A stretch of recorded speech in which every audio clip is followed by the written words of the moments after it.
ఇలా కరెన్సీని ఎక్కువగా ప్రింట్ చేసి రోడ్డున పడ్డ దేశాలు కొన్ని ఉంటే, కరెన్సీని బ్యాన్ చేసి వారి యొక్క ఆర్థిక వ్యవస్థని తగ్గించుకున్న దేశాలు కొన్ని ఉన్నాయి. మనకి కావాల్సిన ప్రతి వస్తువుని కొనడానికి డబ్బు అవసరం.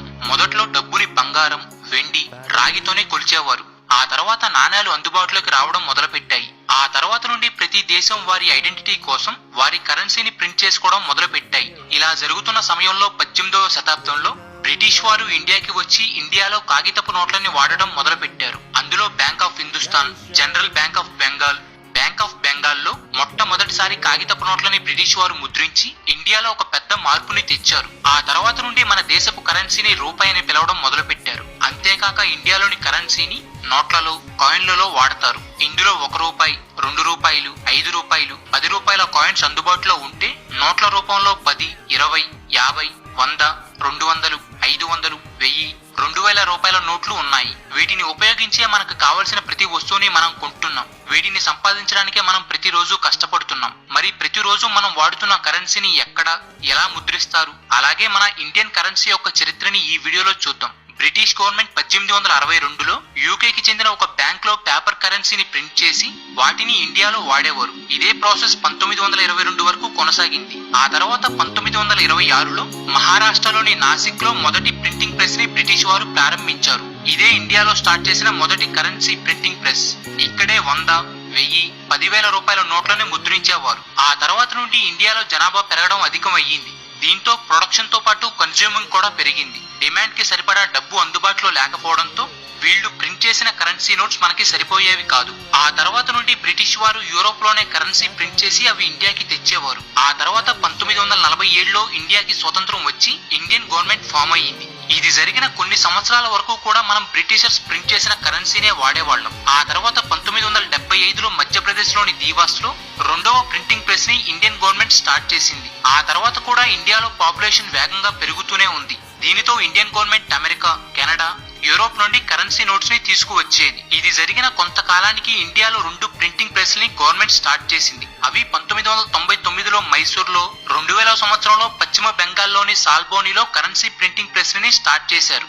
అప్పటి నుండి ఇండియాలో వాడుతున్న కరెన్సీని ఇక్కడే ప్రింట్ చేస్తున్నారు. అంతేకాక ఇండియన్ కరెన్సీని 4 ప్రదేశాల్లోనే ప్రింట్ చేస్తున్నారు. అవి నాసిక్, సాల్బోని, మైసూర్, మధ్యప్రదేశ్ లోని దీవాస్ లోనే ముద్రిస్తున్నారు.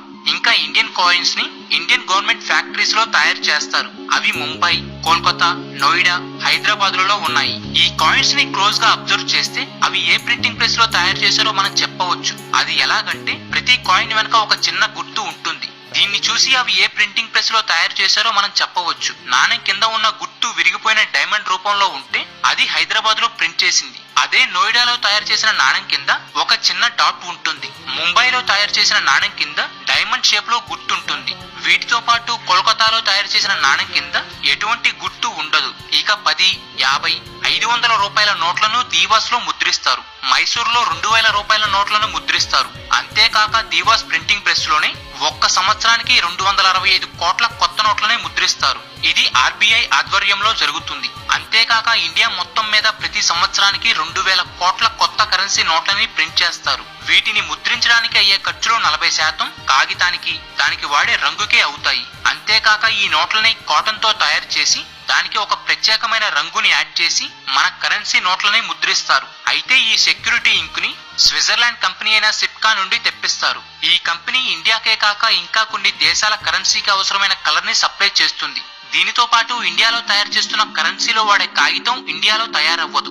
ఎందుకంటే ఇండియాలో ఒకే ఒక్క పేపర్ మిల్ ఉంది. అది హోషంగాబాద్ లో ఉంది. ఇక్కడి నుండే ఇండియన్ కరెన్సీకి అవసరమైన 20% కాగితాన్ని సప్లై చేస్తారు. మిగిలిన 80% కాగితాన్ని జర్మనీ, యూకే, జపాన్ నుండి ఇండియా ఇంపోర్ట్ చేసుకుంటుంది. ఇలా ఇంపోర్ట్ చేసుకున్న తర్వాత ఈ పేపర్ అండ్ ఇంక్ ని ఒక మిషన్ లో సెట్ చేసి వేరే మిషన్ తో కలర్ ఇంక్ ని యాడ్ చేసిన తర్వాత మన కరెన్సీ నోట్స్ ప్రింట్ అవుతాయి. ఒక్కొక్క షీట్ కి 32 నుండి 48 నోట్ల వరకు ప్రింట్ అవుతాయి. ఆ తర్వాత ఈ నోట్ల సంఖ్యని మెరిసే ఇంక్ తో ముద్రిస్తారు. ఆ తర్వాత ఈ నోట్లపై మెరిసే సిల్క్ ని అతికిస్తారు. ఈ సిల్క్ ని మనం అల్ట్రావైలెట్ లైట్ లో చూడగలం. ఆ తర్వాత కాటన్ సిల్క్ తో తయారైన వాటర్ మార్క్ ని నోట్స్ పై అతికించి ప్రతి నోట్ పై ఐడెంటిటీ నెంబర్ వేస్తారు. ఆ తర్వాత వీటిని ఎగ్జామిన్ చేసి ఆర్బీఐ బ్యాంక్స్ కి రిలీజ్ చేస్తుంది. అంతేకాక ఇందులో ఏవైనా నోట్స్ పాడైనా, చిరిగినా బ్యాంక్స్ ఆర్బీఐకి రిటర్న్ చేస్తారు. ఆర్బీఐ వీటిని చెక్ చేసి వీటి ప్లేస్ లో కొత్త నోట్స్ ని బ్యాంక్ కి పంపిస్తుంది. ఆ తర్వాత ఆర్బీఐ వీటిని 18 శాఖలకి డిస్ట్రిబ్యూట్ చేస్తుంది. ఆ తర్వాత వీటిని అన్ని బ్యాంక్స్ కి డిస్ట్రిబ్యూట్ చేస్తారు.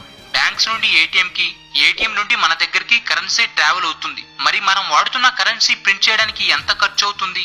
ఆర్టీఐ రిపోర్ట్స్ ప్రకారం ఒక్కొక్క నోట్లని ప్రింట్ చేయడానికి ఒక్కోలా ఖర్చు అవుతుంది. ఇది 10 రూపాయల నోట్కి 1 రూపాయి ఖర్చు అయితే 50 రూపాయల నోట్కి కూడా అంతే ఖర్చు అవుతుంది. ఇది 100 రూపాయల నోట్కి 1 రూపాయి 50 పైసలు ఖర్చు అయితే 500 రూపాయల నోట్కి 2 రూపాయల 57 పైసలు ఖర్చు అవుతుంది. దీనితో పాటు 2000 రూపాయల నోట్కి 4 రూపాయల 18 పైసలు ఖర్చు అవుతుంది. ఇలాగే ఆర్బీఐ ఇండియాలో ప్రతి సంవత్సరం 2000 కోట్ల కొత్త నోట్లని ప్రింట్ చేస్తే అందులో 50 లక్షల నోట్లు వాడుకలో లేకుండా పోతున్నాయి. వాటి యొక్క బరువు 4500 టన్నులు ఉంటుందని అంచనా వేశారు. ఇలాగే ఇండియన్ మనీని తయారు చేసి మన దగ్గరికి ఆర్బీఐ పంపిస్తున్నారు. ఈ వీడియో మీకు నచ్చినట్లయితే షేర్ చేయండి. ఇలాంటి మరిన్ని వీడియోస్ కోసం సబ్స్క్రైబ్ చేయండి. Thank you.